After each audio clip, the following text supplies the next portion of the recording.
啊，哈哈，这是最近他才陆续有书信寄来。他说，刚到西京，学业繁重，顾不上跟我们联系。如今在太医署逐渐稳定了，才给我们写信。这些都是培育的字迹。是啊。他的字从小就是我教的，错不了。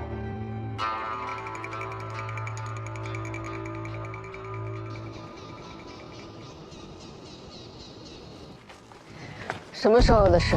昨夜情况与之前一样，尸体被破坏严重，且数量更多了。你们是怎么看守的？县主恕罪，我们从未松懈，已经几日没休息了。昨夜只是换班那一刻没有人，谁知道便出了这样的事儿。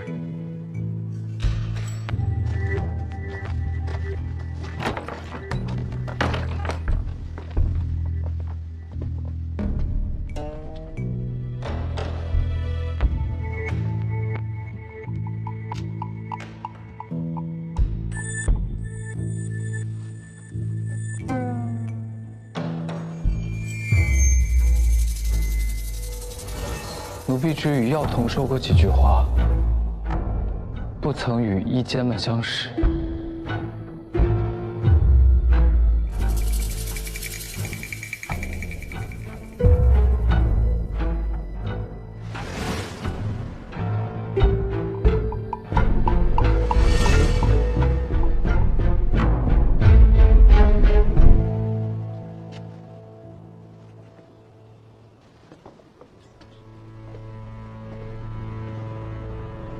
县主，湿气尚未平息，还是不要来此处的好。偶然得了几本医书，想着你兴许会有用，特意在等你。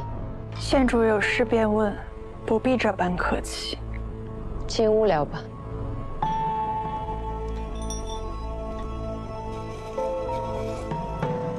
这几日，你是不是都没有休息过？湿气未消，还不是休息的时候。总是待在这儿，再健康也要染上病了。我倒是更希望自己能得病，知患者之痛，就能更好下药了。你这样一直一个人撑是不行的，太医署那帮人再不济，也能帮上你。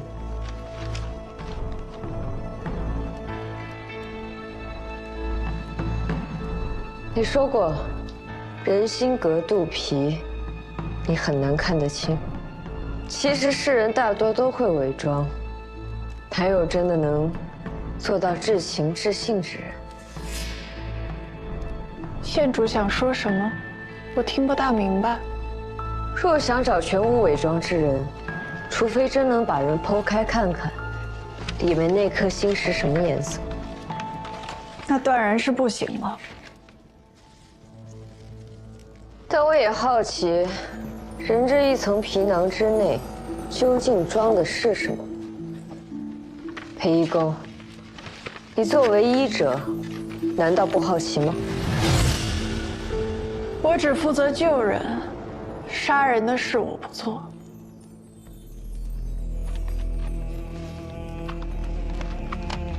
剖尸之事，你可有听说？又有尸体被毁了。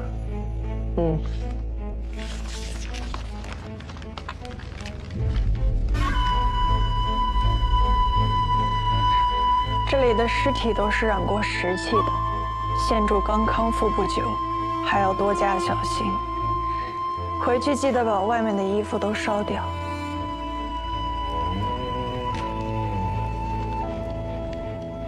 我还要去看那些工人，此处不便招待，县主早些回去吧。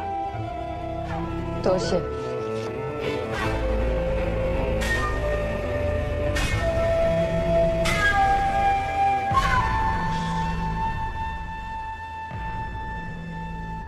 他这是防备了你。我不清楚。我虽然觉得他对我生疏了，可那更像是真实的他了。其实他并不喜欢与人交际，也许本来就是冷漠的。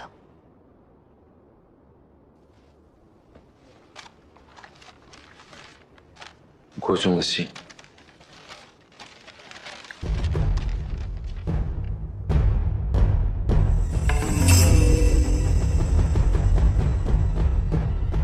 慈上堂的裴玉是个男孩，而且裴玉所写的书信中，自己和当年一样，所聊到的宫中趣事，也都确有发生过。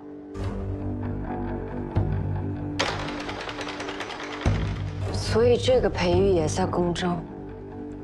那现在这个裴一公又是谁？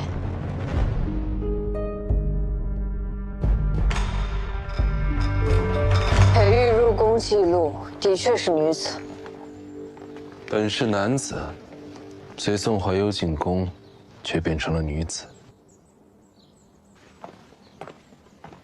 哎，今日为何不是夏13来取啊？他昨日染病，被送去掖庭宫了。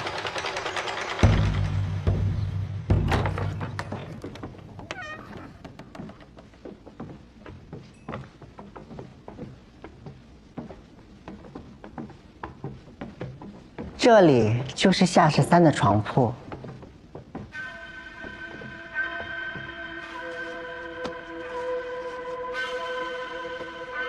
这是他干的。对，他喜欢看这些，说话也文绉绉的。他懂医术。是啊，我们有个小伤小病都不必去求人，他都能帮我们解决了。所以每次也是他去太医署拿草药的。信主。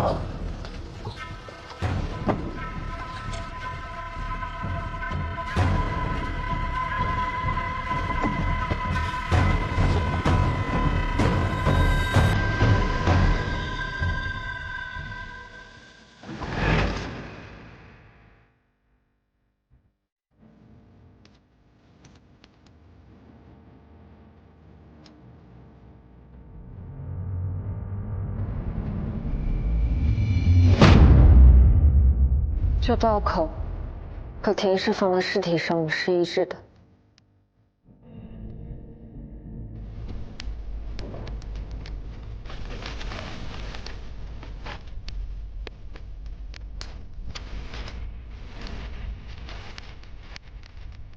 难道他才是真正的裴玉，也是停尸房里的破尸人？当年慈善堂那些动物，黄浦东发现无头老鼠，其实都是他杀的。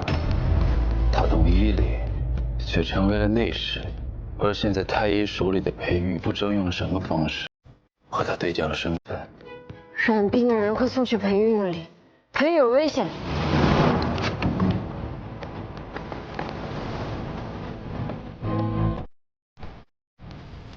夏13没有被送来掖庭宫。夏13找到了，在哪？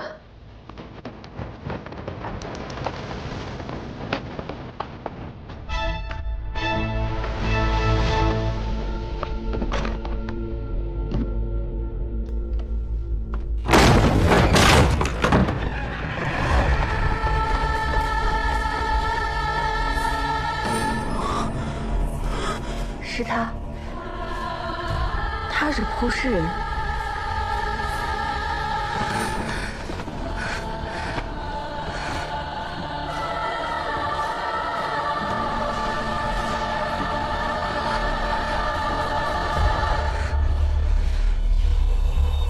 你不是裴玉，他才是。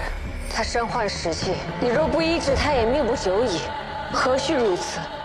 出去！都出去！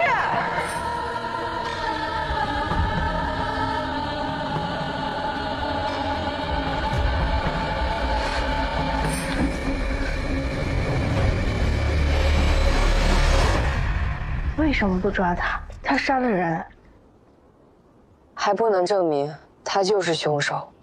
死者总不会自己开膛破肚啊。无论他是不是凶手，他都跑不掉了。你就不怕他畏罪自杀？我不会给他机会。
县主，我来了。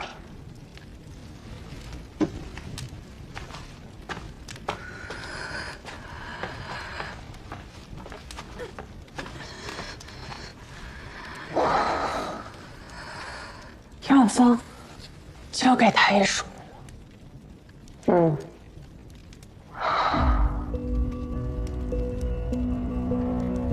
你说的没错，我不是裴玉，死的那个才是，是我杀了他。你到底是谁？我叫阿莹，是一个罪孽深重的冒名顶替者。不只是夏十三、宋怀佑、黄福同，还有停尸间里被开膛破肚的尸体，都是我干的。为什么？没有为什么。我的同僚们没有告诉你们，我天性如此。既然如此，我也没有必要浪费时间在此。县主，请告诉太医叔，药方需要根据脉案和病情进行调整，才能对症。脾胃虚弱者需先服用调理脾胃之药，再用此方。让他们切勿耽搁，救命要紧。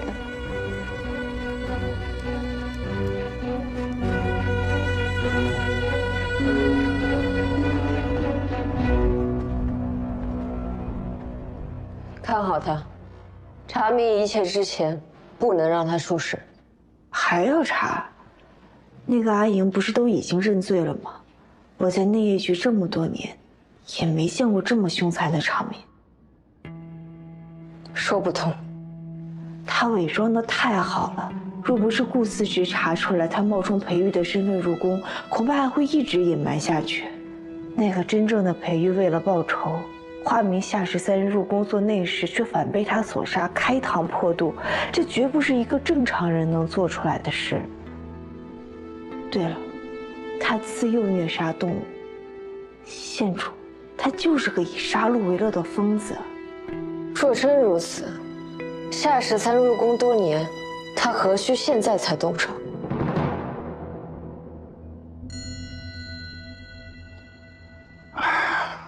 尸体被损毁严重，但躯干部分的切痕是死后造成的，真正的致命伤在这里。人迎穴旁。对，人迎旁是经大脉，这一刀下去，血流如溃堤，有去无回。不愧是医官，下手又准又狠，干净利索。确定是医官所赐？在场不是只有太医署的女医工和这位上市局的内侍吗？这位内侍也曾学过医。伤口在颈部左侧，左深右浅。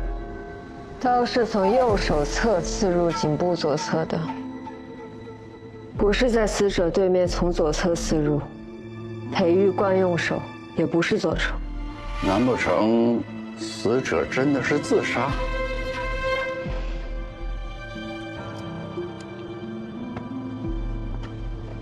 也可能是这样。但那时毕竟是男子，按照身形来说，不太可能形成这样的伤口。如果这内侍跪在地上呢？女工有什么本事，可以让死者乖乖就范？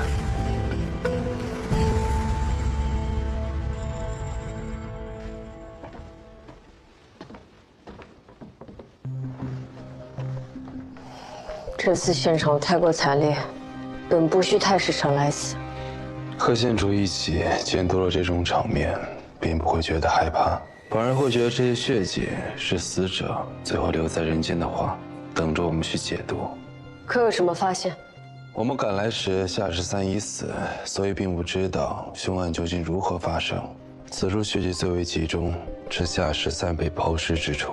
我原本以为是裴玉，不，是阿银，将夏13迷晕之后将其控制，随后在此处进行剖尸。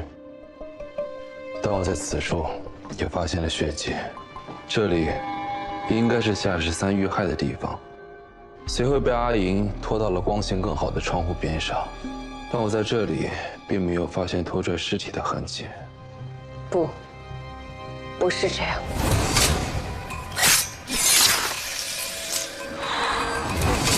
死者的致命伤在人迎，刀从此处刺入，会有大量喷溅的血迹，但留在此处的血迹很少，且位置较高。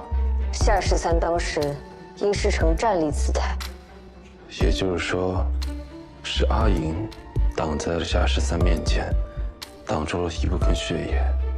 夏13在死前已染病，阿银依旧不是他的对手，二人身上也没有搏斗和冲突的痕迹，夏13也并未中毒。夏13是自杀，这是唯一的可能。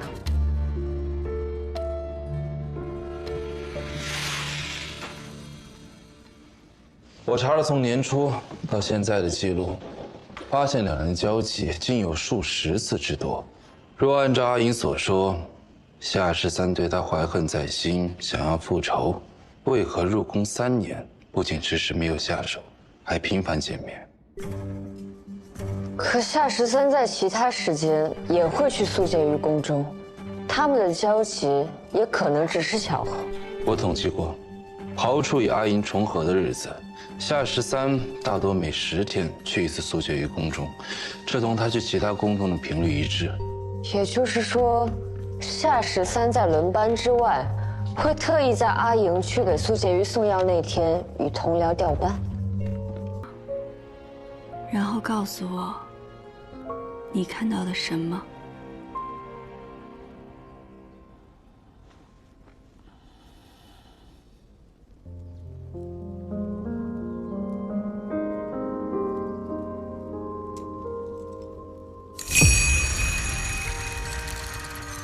想象一下，我们一起走在一片视野开阔之地，四周寂静，只能听到风的声音。这是哪里？地上是草，前面有军帐，这里像是北境边塞。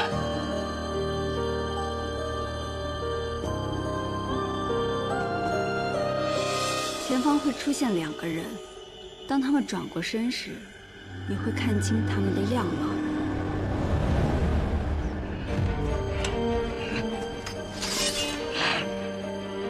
他过来了，他要过来了！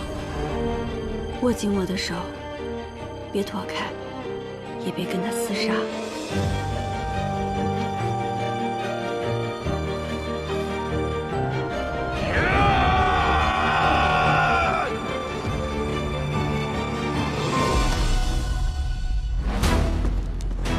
相信我，彻底相信我，他们再也伤害不了你了。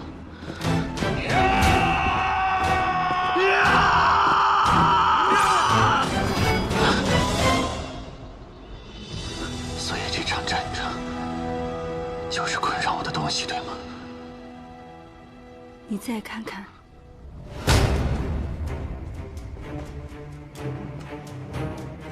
阿姨，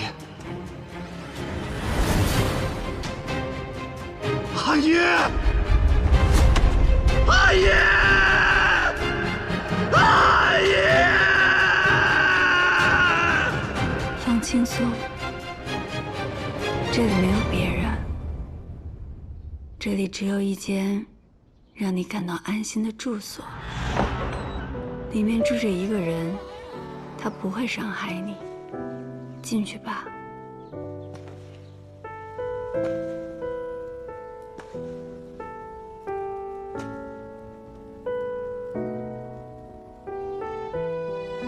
我终于见到你了，能告诉我，你现在是一个什么样的人吗？我不知道，但可能在他人心里不会是个好人。那你会抢走那些穷人的食物，让他们饿肚子吗？不会，我想让所有人都吃得饱，穿得暖。那我觉得你也不是一个坏人啊，可你看起来十分伤心，还很害怕，这是为什么？小的时候，我的阿爷为了我去打龙门赛，我只能眼睁睁地看着他被人打死。我阿娘病倒在床上，我也救不了她。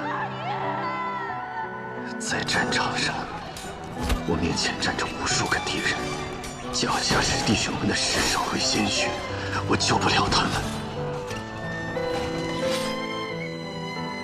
还有古树，每一次我都无能为力。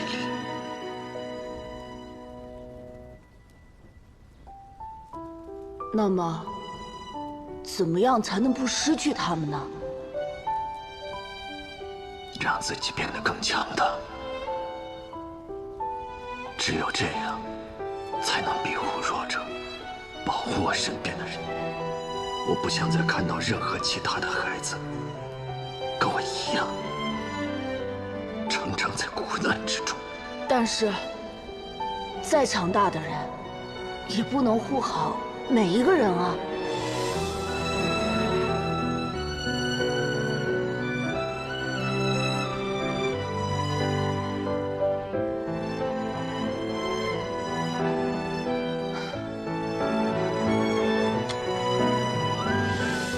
每当我很累的时候，我都会握紧木剑。我会想，等我以后举得起铁做的剑时，别人就伤害不了我了。你现在已经能举得起铁做的剑了吧？可是你需要的并不是这个，对吧？我需要的是什么？你真正需要的是温暖。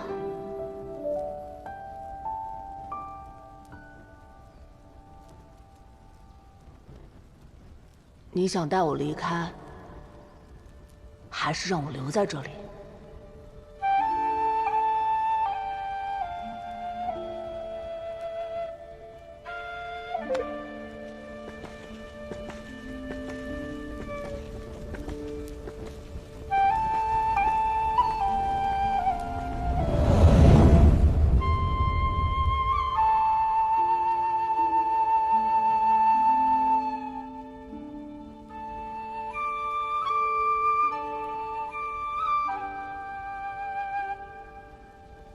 感觉怎么样？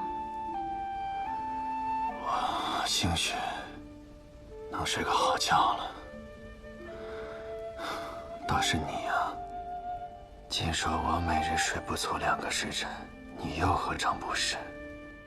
御史一案之后，你又历经苦楚，这些年你是怎么熬过来的？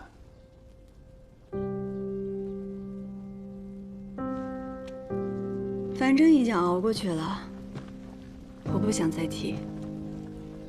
我拿你当知己，你却不肯向我袒露心扉。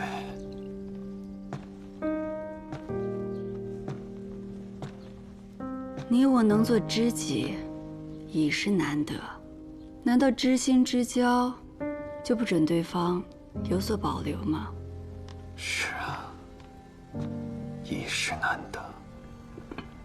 人这一生有不少缱绻聚散，却又能有几个知己呢？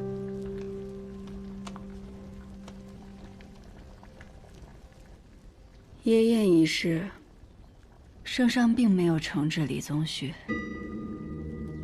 而他府外的守卫反而越来越多了。圣上处决的李氏宗亲还少吗？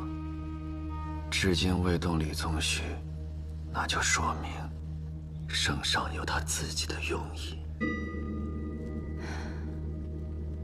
好了，你好好睡一觉吧。我还有一事想要问你。你说。再次体验你的入梦之术，感觉却大有不同。你既有这般本事，为何不去用在那些你想要追查之人身上？我不是没有尝试过，只是在我接近事实真相时，我看到的是人性的幽暗和权力与欲望织结成的网，而可以撕碎这一切的，只能是王法。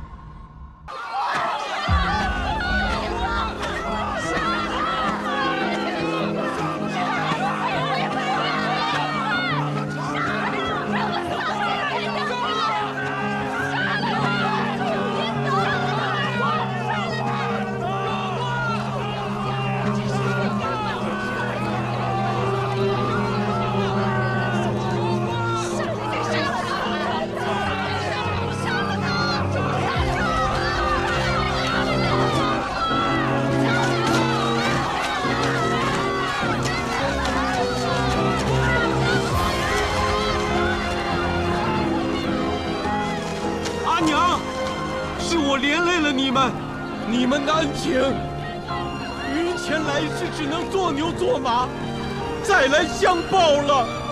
你守的是正道，不愧是我的好儿子。苍天不公，终有轮回，娘不怕。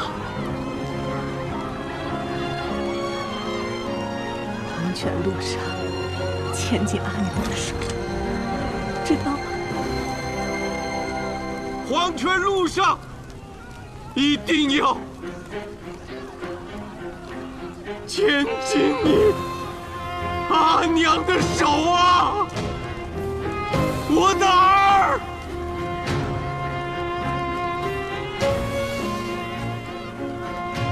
醒醒！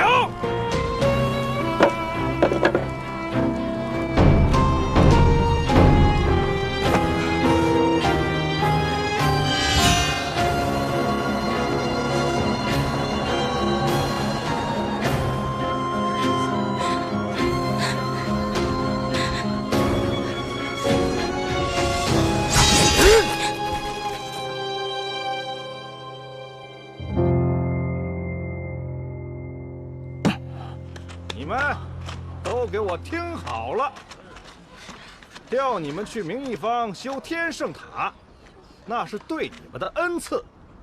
凡年15以上、40以下的贱民，10日后全都要到明义坊去，都知道了吧？这天圣塔完工后，真能给足工钱吗？当然，只要每日做过工时1刻不误，挑的泥沙1两不少，搬的木料一点都不磕碰。那要是中途生病怎么办啊？是啊，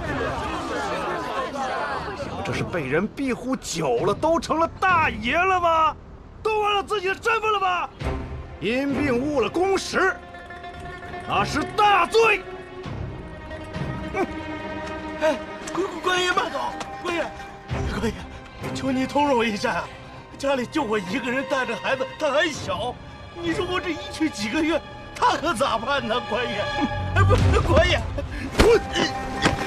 官爷，脏了我的衣裳。官爷，你看呐，官爷，你说这可咋办？咋办呀？这。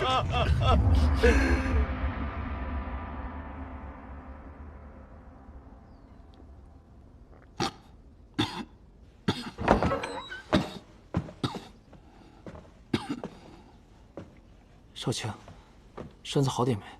要不要再给你减服药？有什么话直说。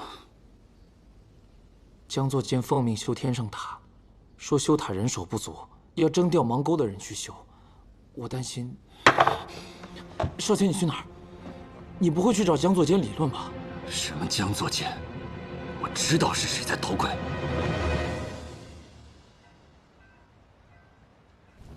天气渐凉，袁少卿尚在病中。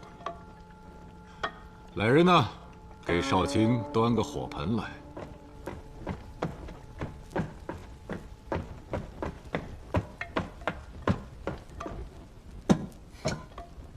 不会办事，火盆离人这么近，一不留神引火烧身了怎么办？挪开点。是。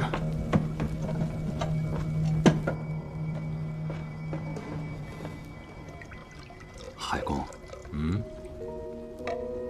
听说江作坚今日征调芒沟人去修天圣塔了。芒沟人受人轻薄，圣上体恤，让他们去干活赚工钱，是件好事啊。可这开春前遣农夫去修云泽渠之事，不到2个月时间就死了11人。这农夫有田，芒沟人没有啊。再说了，这工钱怎么也得完工之后才能结清。修天圣塔，少说要3、2个月。这青壮都走了，家中的老小如何过活呀？其实这个事情也不是没有回旋的余地。我已帮海公赶走了这门前拦路的狗，海公为何还要拿芒沟人要挟我？李宗旭的事情办的是不错，比起你的能力，我更看重的是你的忠心。我对你寄予厚望，也相信你只是一时糊涂，才会在叶平安的身上犹豫不决。想要下棋，首先得学会如何去做一枚好棋子。我从未犹豫，也定不会辜负海公对我的器重。只是圣上对叶平安颇为赏识，若想除掉他，要徐徐图之。给我时间，我定能找到一击致命的机会。宫期近，秋意凉，得抓紧啊！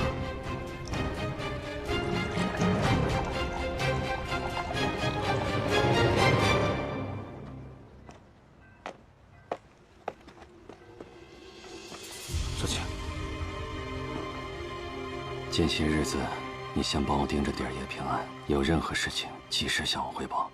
还有，刑部侍郎赵峰是个正直之人，找个由头带他去芒沟转一转。好。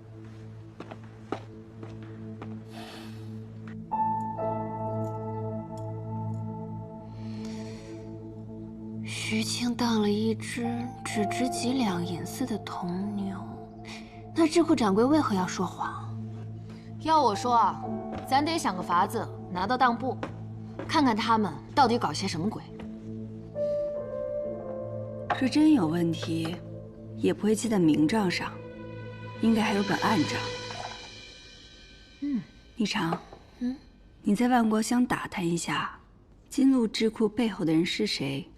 担心，你试试能不能被智库雇为伙计？没问题。那金鹿智库的掌柜嫌我当的物件寒碜，你可是琅琊王氏的贵公子，你若是去了，他保管会低头哈腰变一张。这种智库背后都是有人的，那掌柜还没资格见我呢。哎，你这酒杯还没见底呢，今儿我得多罚你几杯。来。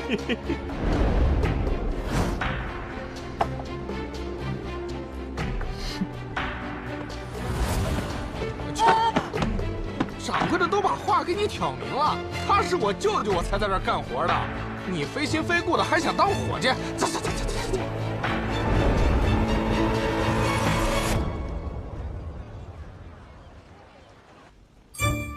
啊，快把酒都给我拿远点儿，连喝了2日，现在闻到酒味就想吐。给你煮点醒酒汤。不过这酒倒是没白喝，我问出了这金鹿智库的主人，是东桥盐仓仓司使宫少的门生。更有意思的是，你猜是谁举荐宫少做仓司使的？跟盐有关？莫非是李氏举荐的？不。是吏部尚书，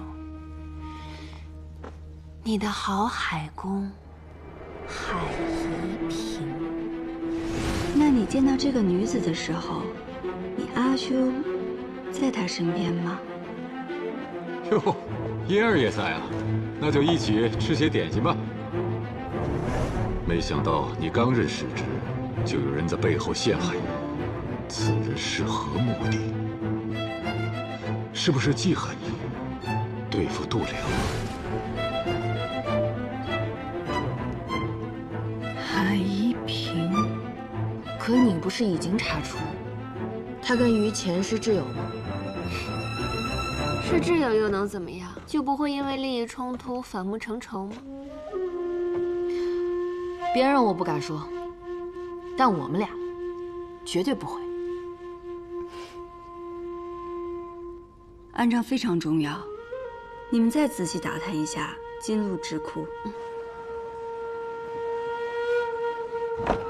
叶心怡在吗？叶心怡，蔡老板。哎呀，叶心怡，坏了，风老汉他不见了。怎么不见的？这不是这几日经过你的治疗之后，他已经能自己照顾自己了。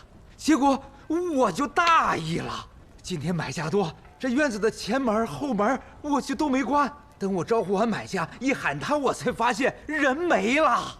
你先别急，他虽然神志不清，但最可能去的应该是曾经待过的地方。我们去那几个地方看看。好。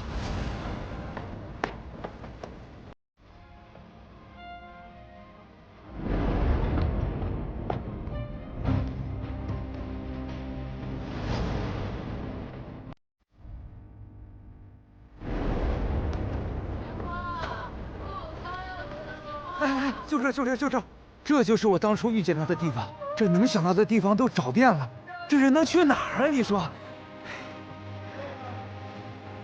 热乎乎的馄饨。哎。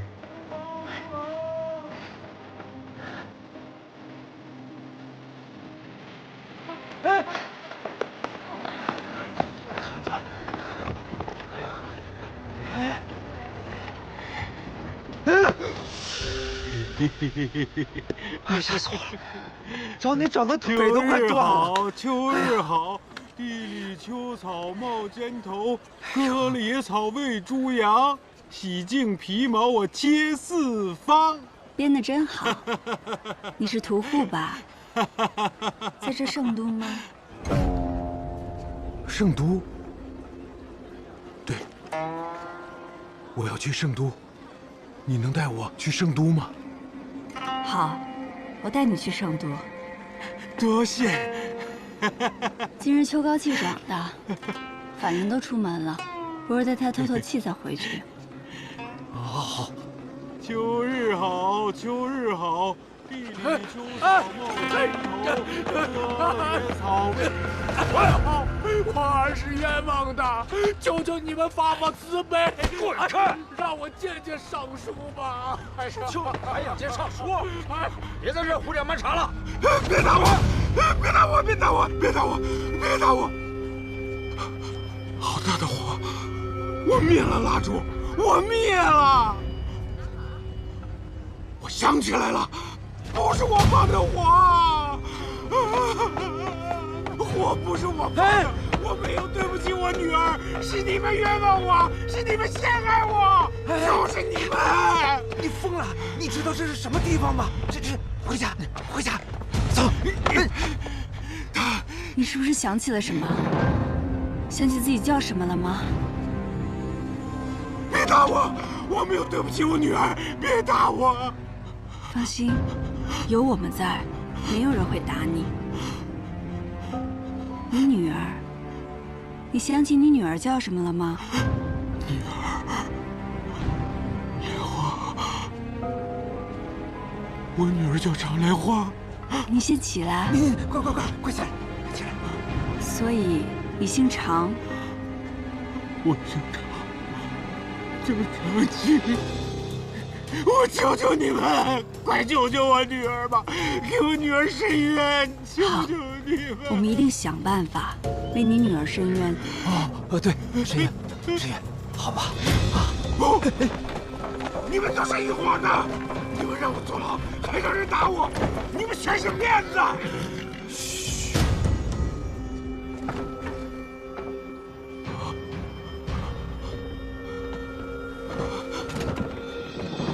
就是他，就是你，是你放的，火不是我放的，你不要命了你！疯了！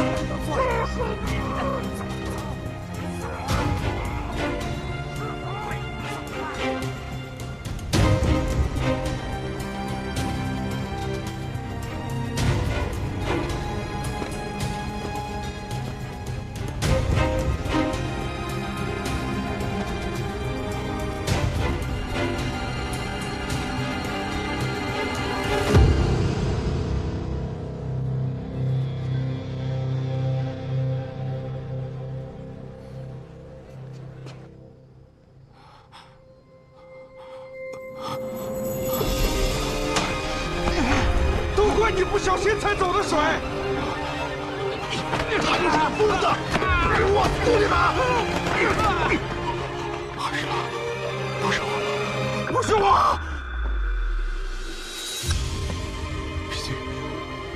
皮筋，在这儿呢。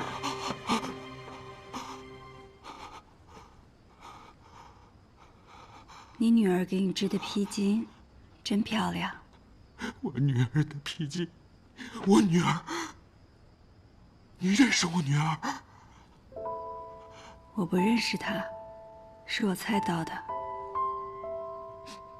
我女儿冤呐！